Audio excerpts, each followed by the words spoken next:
Let's bring in Senator Tom Cotton. He's a Republican from Arkansas. He's a member of the Senate Armed Services Committee and Senate Select Intel Committee, and he has been isolating just like the rest of us. Good morning to you, Senator. Good morning. Good morning, everyone. All right, there's a little bit of a delay here. Let's start with, what do you make of the president's plan to reopen the country? The president's plan is measured, it's judicious, it's the right approach. We can't set an arbitrary deadline. We can't have a single plan for the entire country. Obviously, some parts of the country have been hit very hard, like New York or Detroit, but other parts of the country, especially the rural parts, have seen very few cases at all. And as long as that remains the case, I think it's the right thing to do to encourage our governors to begin on a slow, gradual, calibrated basis to get people back to work, to get people back to their normal routines, taking appropriate measures like maintaining distances at the workplace or in shops, wearing masks, and so forth. Obviously, we have to be prepared for any surge in new cases as we begin to do that, but I think it's the right approach to begin to get the economy back on its feet. Okay, let's talk about the letter that Republicans sent to the president talking about funding for the WHO. I know that now Democrats are saying that he's violating the same spending laws that brought about impeachment.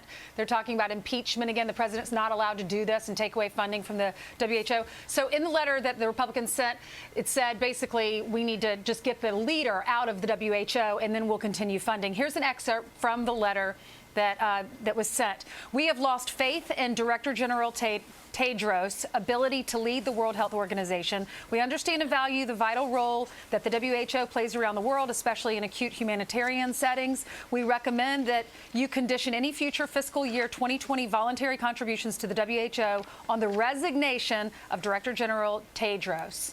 Have you heard anything from the president on that? Is he going to recommend the firing of him? Well, I think the only way we can have confidence in the WHO in the short term is if Dr. Tedros and his senior team leaves.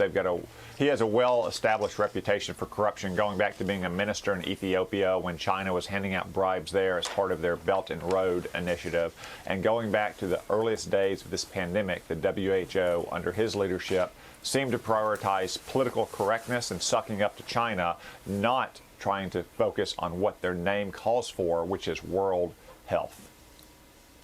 Right. There's been a problem. We allowed China to get dominance in there dating back 2 administrations, and we found ourselves caught. Meanwhile, let's talk about China. We watched Japan make a national movement to pull manufacturing out. We've seen statements from the UK and France showing how upset they are with the lack of transparency with this whole pandemic that has poisoned 180 countries.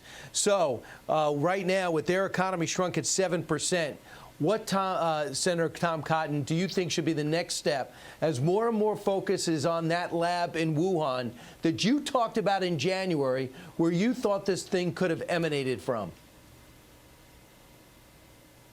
Yeah, Brian, the circumstantial evidence, which I began to cite in January, is stacking up pretty quickly that this virus may have originated in those labs in Wuhan.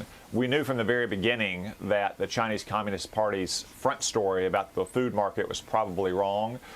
For one, it appears that they don't even sell the kind of bats at that market from which this virus originated. And two, Chinese scientists in an authoritative study as early as January found that about 1/3 of the early cases had no contact with the food market whatsoever. We know that China has a very sloppy history of laboratory safety. Some of our own diplomats at the embassies in China went to these labs as far back as 2 years ago and said the practices there were very alarming. And you can see how the Chinese Communist Party has continued to lie about this from the very beginning as if they have something to cover up. If that's the case, it really is the biggest, the costliest, the most deadly cover-up in the history of mankind. No kidding. Senator, let me ask you about this. You know, a lot of people wound up with $1,200 directly deposited in their accounts over the last week or so. But because there's been such conflicting signals from Washington about, you know, the SBA has, Small Business Administration has run out of money right now for these loans, and people don't know exactly what the next step is until the Senate does something and Congress does something.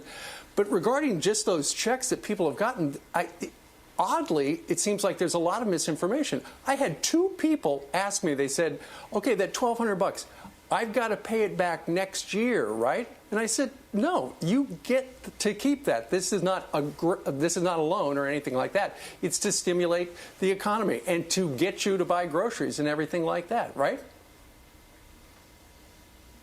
Yeah, that's exactly right. For anyone making less than $75,000 or any family making less than $150,000, it's $1,200 a person, $500 per child. Those are simply payments designed to help our people get through the worst of this crisis. It doesn't have to be paid back in the future. It's designed to make sure that you can put food on the table at the end of the week, that you can pay the bills and keep a roof over your kid's head at the end of the month as we get through the worst of this crisis, hopefully sooner rather than later. Those checks are designed as an emergency lifeline for our families. Senator, our anchor and friend Brett Baer, who lives in D.C., is talking to these lawmakers on both sides, left and right. And he said that they're discussing a possible payback for China. And one path could be suing China, class action lawsuit for their negligence in this. Is that possible? Yeah, Ainsley, with legislation I've introduced with Dan Crenshaw, it will be possible. It amends the Foreign Sovereign Immunities Act, which allows foreign officials to be sued in our courts. This is exactly what Congress did for the victims of 9/11. We should do it for the victims of this pandemic.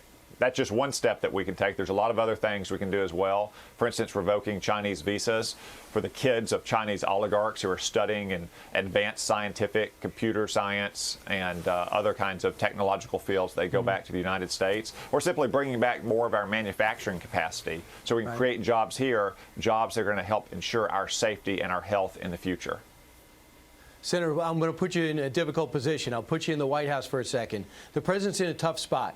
He's close to doing a deal with the other economic behemoth, and that's China. At the same time, he knows they're responsible. At the same time, he knows currently we have a lot of our manufacturing there and a lot of our PPE we need to come out of there. How do you do this gradually in a way that's diplomatically savvy and not emotional at a time like this where currently we are interlocked? Yeah, Brian, sadly, we're in the situation where China does have the market cornered on things like masks and gloves and other medical supplies, even on some of the components for testing. And just this week, it was reported that China is withholding a lot of that medical equipment from the United States on spurious grounds. So obviously, we don't want to rush into this change. We don't want to say that we're going to put import bans on Chinese goods in place next week, because we have to have those goods now to protect our doctors and our nurses and all the people who are struggling with this virus. But we also have to begin to plan for how we're not going to be dependent on China in the future, because this cannot be allowed to ever happen again. Yep.